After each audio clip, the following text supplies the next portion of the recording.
आपल्याला निश्चितपणे आरोग्य सेवा सुधारण्यासाठी हे जे आपण वेगवेगळे उपक्रम घेतले त्याच्यातलाच हा भाग आहे की 3 टेस्ला जी मशीन आहे ते अद्ययावत आपल्याला MRI जी मशीन आहे ती आपण महानगरपालिकेने स्वतः विकत घेऊन ती घेतलेली आहे आणि पुढचा त्याचा आता 10 वर्षाचं परिचालनासाठी सुद्धा आम्ही त्याचा कॉन्ट्रॅक्ट काढलेला आहे. त्याची मान्यता आता मिळाली.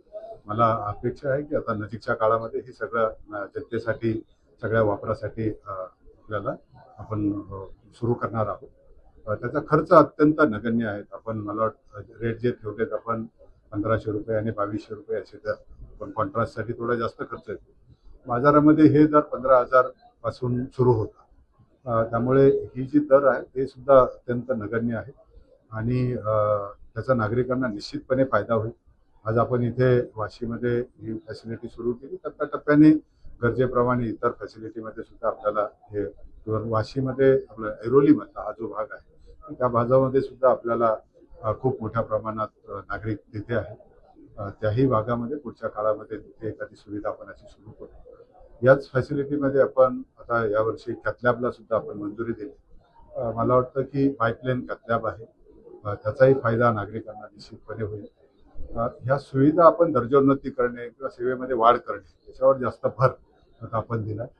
आमच्यापुढे काही आव्हानं निश्चितपणे आहेत की मनुष्यबळाचे आपल्याला येतात त्यामुळे त्यावरही टीका होत असते. व्यवस्थापनामध्ये काही उणिवा राहिल्या तर त्याच्याबाबतही आपल्यावर याच्याबाबत माध्यमामधून बऱ्याच वेळा चर्चा होते.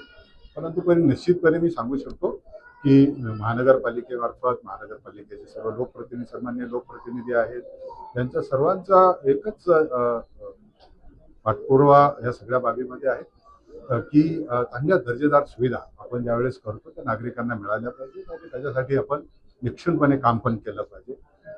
मी सुद्धा स्वतः आज सगळे हॉस्पिटल असेल याच्यासाठी आम्ही फील्ड व्हिजिट करतोय. ह्याच्यामध्ये आमचे लोकांना पण सेन्सिटायझेशन आहे. डॉक्टर्स आहेत, नर्सेस आहेत, त्यांना सेन्सिटाईज केलं पाहिजे. नागरिकांशी आपण ज्यावेळेस काही संवाद करतो त्यांना कशा पद्धतीने आपण ईज जो आहे त्याला सुसह्य होईल. उपचार घेणं हे सुद्धा सुसह्य झालं पाहिजे.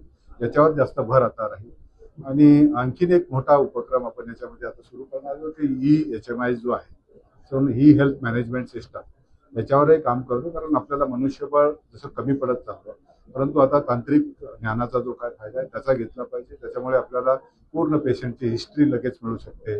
उपचार चांगल्या पद्धतीने करता येऊ शकतात आणि पुढे जाऊन हा सगळा ज्यावेळेस माहिती तयार होते, डेटा तयार होते याचा आधार घेऊन आपण AIचा सुद्धा वापर करू शकतो.